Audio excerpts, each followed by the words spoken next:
మహాదేవ శ్రీమాత్రే నమః. Welcome to our channel hit TV. ఈ యొక్క మే నెలలో మనకు ఎంతో అత్యంత అద్భుతమైనటువంటి మహిమాన్వితమైనటువంటి భద్రకాళి ఏకాదశి. అదేవిధంగా మనకు ఈ మే నెలలో కొంతమేర రాహువు కేతువు మధ్యలో గ్రహాలన్నీ బందీ అవుతూ ఉన్నవి. మరి దీనికి సంబంధించి అదేవిధంగా బుధుడు సూర్యుడు కొన్ని రోజులు కలిసి ఉండడం జరుగుతున్నది. మరి మొత్తం మీద ఈ యొక్క మే నెలలో ఒక 17 రోజులు ఒక తీరుగా 17 రోజులు ఒక తీరుగా ఉండబోతున్నది.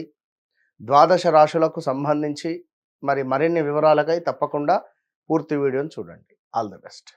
మరి కర్కాటక రాశి వారికి మే నెలలో ఏ విధంగా ఉండబోతోంది అనేటువంటి విషయాలలో ముఖ్యంగా ధనలాభం ఉండబోతూ ఉన్నది ఫస్ట్ పాయింట్. రెండవది వచ్చేసి లోను డెబిట్స్ రిలేటెడ్ కొంత రిలీఫ్ ఉండబోతూ ఉన్నది. మానసిక శాంతి ఉండబోతున్నది. నాలుగవది కుటుంబంలో కొంత ఆనందం ఉండబోతున్నది. ఐదవది పెట్టుబడులకు ఇది ఒక మంచి టైంగా చెప్పడం జరుగుతున్నది. ఆరవది వివాహం కాని వారికి వివాహం రిలేటెడ్ తొందరగా వివాహం సెటిల్ అయ్యేటువంటి యోగం ఏర్పడబోతున్నది. ఏడవది సొంత ఇంటి కళ నెరవేరబోతున్నది. ఎనిమిదవది ఎవరికైతే ఒక సంతానం కోసం ఎదురు చూస్తున్నారో ఇది గోల్డెన్ పీరియడ్ అని చెప్పుకోవచ్చును. తొమ్మిదవది విదేశీ ప్రయాణాలకు ఇది ఎంతో ఎక్సలెంట్ అని చెప్పుకోవచ్చును. నెంబర్ 10 ఉద్యోగంలో మార్పులు చేర్పులు కంపల్సరీ. నెంబర్ 11 రావాల్సినటువంటి ధనము పరిగెత్తుకుంటూ మీ ఇంటికి వచ్చేటువంటి మాసం. సో ఓవరాల్గా మిథున రాశి వారికి ఇది ఒక గోల్డెన్ పీరియడ్ 100% అని చెప్పుకోవచ్చును. అందులో ఎలాంటి డౌట్ లేదు. Loans related credit cards debit cards related కొంత మీరు అప్పును తీర్చుకునేటువంటి సందర్భాలు ఏర్పడబోతున్నాయి. ఓవరాల్గా మీకు ఈ మే నెలలో కాలసర్ప దోషం ఏర్పడబోతున్నది. సో జాగ్రత్తగా ఉండండి. మే 13వ తారీఖు భద్రకాళి ఏకాదశి ఉన్నది.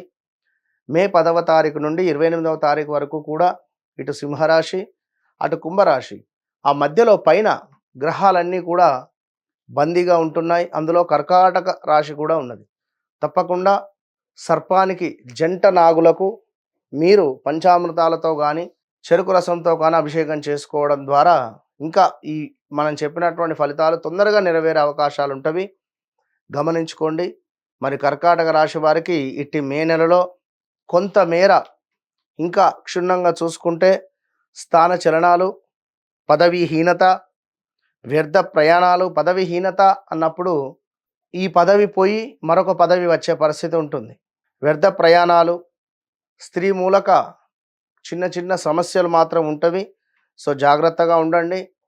ఈ మే నెలలో ఆదాయానికి మించినటువంటి ఖర్చులు కూడా ఏర్పడబోతూ ఉన్నవి. అదేవిధంగా కొంతమేర ధన నాశనము కూడా ఉండబోతూ ఉన్నది. టెంప్ట్ అయి డబ్బు ఖర్చు పెట్టడం కానివ్వండి, ఇవి 1-2 సార్లు మీరు చూసుకొని ముందుకు వెళ్ళండి.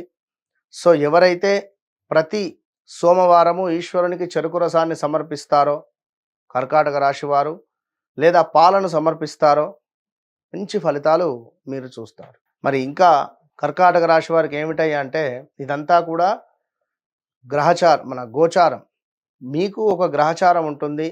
మరి గ్రహచారానికి సంబంధించి ఎవరైతే మీరు జన్మించినటువంటి సమయానికి మీకు ఏర్పడేటువంటి ఆ యొక్క లగ్నాన్ని బేస్ చేసుకొని ఆ యోగకారకుడు ఎవరు, బాధకారకుడు ఎవరు అనేటువంటిది చూసుకొని యోగకారకుడిని పట్టుకోవడం ద్వారా, ఉదాహరణకు శుక్రుడయ్యాడు, లక్ష్మీ అమ్మవారిని పట్టుకోవడం, ఉదాహరణకు బుధుడయ్యాడు, గణపతి ఆరాధన చేయడము, విష్ణుమూర్తిని దర్శించడము, ఇట్లా యోగకారకుడు మనం చూసుకొని ముందుకు వెళితే మంచి ఫలితాలు కనబడతాయి. సో మరి గడిచిన 2022 ఆగస్టు నుంచి 2024 ఆగస్టు వరకు తీవ్రమైనటువంటి ఇబ్బందులు, కొంత మానసిక ప్రశాంతత లేకుండా ఉండడాలు, అనారోగ్య సమస్యలు. గడిచిన 2025 ఆల్సో మీకు మానసిక బాధ, అమ్మకో నాన్నకో హెల్త్ రిలేటెడ్ ఇష్యూస్ రావడము, విపరీతంగా డబ్బు ఖర్చు అవ్వడము, లేదా వారిని కోల్పోయే సందర్భాలు కావచ్చును. మొన్న ఈ మధ్య బెంగళూరు నుండి ఒక కాల్ రావడం జరిగింది. గురువుగారు మీరు చెప్పే ప్రిడిక్షన్స్ గానీ, మీరిచ్చేటువంటి రాశి ఫలాలలో మాకు చాలా చక్కగా ఒక పాయింట్ జరిగింది. గత ఉగాది రాశి ఫలాలలో మీరు చెప్పినటువంటి ఈ యొక్క కర్కాటక రాశి వారికి గొప్ప అవకాశం రాబోతుంది అని చెప్పడం ద్వారా వారికొక గవర్నమెంట్ జాబ్ రావడం జరిగింది. వారెంతో సంతోషపడిపోయారు. అదేవిధంగా మరొకరు వారి తల్లిని కోల్పోయారు. సో, అంటే ఒకరికి అట్లా జరిగింది, ఒకరికి ఇట్లా జరిగింది. కనుక మనకు జన్మ జాతకంలో మీకు నడిచే దశ, అంతర్దశలు ఏవైతే ఉన్నాయో వాటిని మనం చెక్ చేసుకుంటూ ముందుకు వెళ్ళడం ద్వారా ఓహో! ఇది జరగబోతుంది ఈ వ్యక్తికి. సో, జాగ్రత్తగా ఉండండి అని మనము చెబితే మీరు సరే ఇప్పుడు ఉదయం 10 గంటలకు వస్తుంది. సో, మీరు సుమారుగా 9, 9:30 వరకు రీచ్ అయితే సరిపోతుంది. ఇది ఏ విధంగానైతే మీకు అర్థమైందో మీ జాతకంలో కూడా మీరు దేనికోసం ఎదురు చూస్తున్నారు? ఆరోగ్యం మంచిగా కావడానికా? రావాల్సిన డబ్బులా? లేదా ఉద్యోగమా? లేదా వివాహమా? లేదా సంతానమా? ఎప్పుడు సుమారుగా 9 సంవత్సరాలైంది. దుబాయ్ నుండి నిన్న కాల్. వారికి కూడా సంతానానికి ఇప్పటి వరకు సంతానం కాలేదు. 2015లో 16లో వివాహమైంది. సో, తప్పకుండా రాబోయే రోజులలో ఈ సమయంలోపు అవుతారనగానే ఒక 5 నిమిషాలు ఏడ్చిందామె. నాకే బాధ అనిపించింది. అంటే ఆనందంతో చాలా సంతోషం గురువుగారని, నా బాధ ఇట్లా, నేను ఇటు వెళ్ళినా, అటు వెళ్ళినా ఏది కాలేదు, ఎక్కడికి వెళ్ళినా నువ్వు కన్సీవ్ అవుతున్నావు ఈ 2026 ఎండింగ్ కల్లా తప్పకుండా అని చెప్పిన. సో, తన జాతకంలో ఆ విధంగా బలం రాబోతున్నది. కనుక మరి ఇలాంటి విషయాలు మీ జన్మ జాతకంలో ఏమైనా ఉంటే తప్పకుండా తెలుసుకోండి. తెలుసుకొని ముందుకు వెళ్ళండి.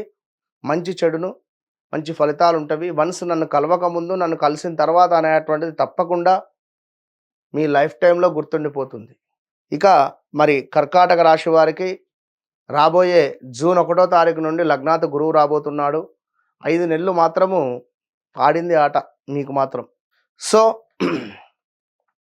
ఎవరైతే కర్కాటక రాశి వారు ఉన్నారో తప్పకుండా మనం చెప్పినటువంటి లక్ష్మీదేవి ఆరాధన కావచ్చును, లేదా గణపతి ఆరాధన కావచ్చును చేసుకుంటూ ఉండడం ద్వారా మంచి ఫలితాలు ఏర్పడతవి. మే 13వ తారీఖు భద్రకాళి ఏకాదశి ఉన్నది.